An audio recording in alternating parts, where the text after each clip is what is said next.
Hey, welcome everyone. My name is Brandon Johnson, and here's my co-host Adam Zimmerman. Sorry, he couldn't be here today, so I have a stand-in doll. Today, I am doing, or we are going to do our school design study on Cesar Chavez. So let's just go ahead and get started. Welcome to the first online presentation.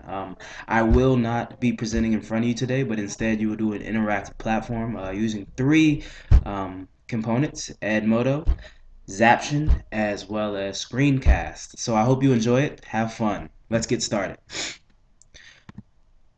So the value hypothesis. So there are four major things that Cesar Chavez really sought out to accomplish when designing their model. So the first one, as you can see, is this new approach was hopefully going to utilize blended learning to deploy a competency-based strategy. So they didn't want to do a full competency-based or mastery-based model, but they did want to have certain components. So when I say that, essentially what they did is by having online platforms, they used iReady and STMath as well as 8 or 9 other programs, which I'll speak about later. They employed these programs to allow students to go at their own pace and essentially master skills at their own pace. So when you hear us talk about competency or mastery base, I'm referring more to them moving at their own pace through different things, but also, yes, mastering the skill. The second really big thing, student-centered pacing. Adam, stop. Sorry. Student-centered pacing. So kind of like I just spoke about before, students are allowed to progress through subjects at their own pace. They really wanted students to have some more autonomy in how they were moving and used a lot of data every day to track where students were as well as to uh, track their pacing. Next, student driven.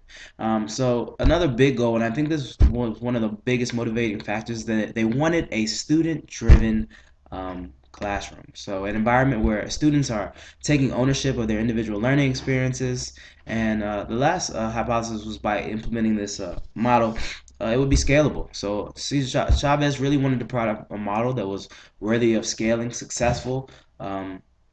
Blended learning practices. So let's dig a little bit deeper. So neighborhood. So I think that it's really important to learn about the neighborhood because there's just a lot of things. Um, Back of the Yards has a lot of rich history. So originally, back in the 1800s, it was primarily populated by Germans and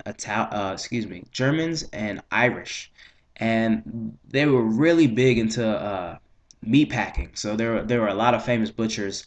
They just really known for their skill sets, and so back of the woods really in the earlier years, 1880 up to about 1920, 1930, were known as the meat packing district. People will come all around. Um, just a couple other quick facts. In the 1960s and 1970s, that's when you really started to see the gentrification, or I guess we could call it, that's when the neighborhood started to change. So what we noticed was there was a big influx of Hispanics as well as African Americans that moved into the neighborhood, and a lot of the other individuals that previously lived there started to move out. So interesting fact, there was their population from the 1930s to about the 2010 decreased. So it's pretty much been cut in half.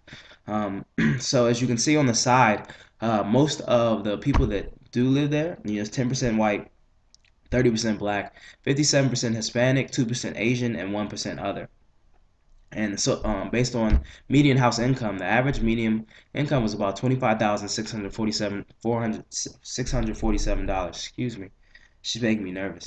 Um, so that's just a little historical context. I think that it's important to understand about the neighborhood because a lot of times the neighborhood values kind of stream into the school context. So this is just a little history about the back of the yards neighborhood and the demographics. Um, we kind of went through that. So let's look a little bit more deeply into the school.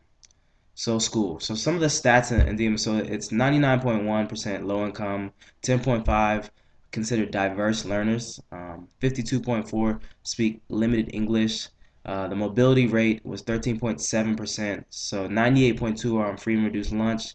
And again, looking at the population, 4.4% African American, 94.2% Hispanic, eight 8/10% white, and I don't even know how you get 8/10 per person, but 8/10 white and 5/10 other. So this is where we want to dig deep, right? The design elements. So I think that the designing really had a lot to do with the planning that they did over the summertime. So one thing that I thought was interesting is I don't remember how many teachers they have, but 25, 23 of their teachers are bilingual teachers, kindergarten through fifth grade. I thought that was just an interesting detail.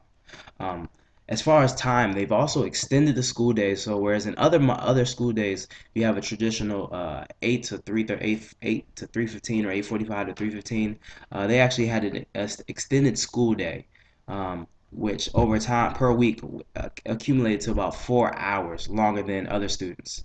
So that was when we added that up, that was about 25 days of instruction, additional instruction, than other schools. In terms of their blended learning, so they were all one-to-one using laptops, and they employed different resources such as iReady, ST Math, Lexia, RazKids, Study Island, Compass Learning, Accelerated Reader, Typing Pal, Pondering, and Think Circle.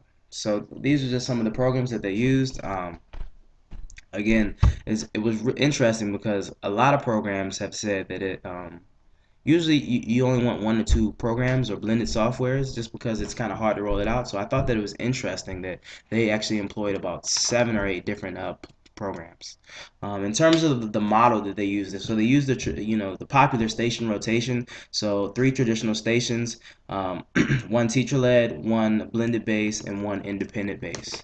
Um, I tried to do some research into the programs or projects, but because they did say that they do some work around projects, but it did not go into too much detail about the project-based learning. Um, Most of the money that they got was also funded through the NGLC. So validated learning. So the value hypothesis was that mastery-based learning, this new approach will utilize blended learning and deploy competency-based strategies. Another, allowing students to progress through subjects at their own pace. And so their approach was they did the one-to-one blended station rotation, and that was how they're, the method they used. And in implementation, they achieved like the highest math scores among 30 schools in CPS, the Chicago Public Schools Network, 8 for the second year in a row. Chavez also now has the second highest reading scores in the network. And the school achieved the 96th percentile in math and about 97th percentile in reading, which was pretty impressive. So, in terms of being validated, definitely so, I would agree. The two other value hypotheses with the blending model will create an environment where students take more ownership of their individual learning experience. So the approach again was the blended model. So schools reported significant change in their students' participation, engagement, inside and outside of the classroom, and students reported greater interest in core courses such as literacy and mathematics, as well as the desire to meet and exceed self-initiated learning goals. Finally, as we can see, Chavez will provide a model to worthy of scaling, and it has not yet been scaled.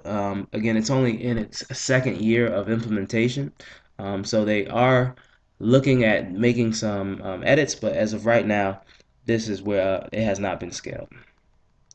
Um, so ongoing improvement. So this was again was like a pilot project, and we we would say that the ongoing process to pilot and validate effective programs is really what they really should work on. So it's not that we saw anything that they're doing bad, but what we see is that it just needs to be they just need to continue to revise and edit things as necessary.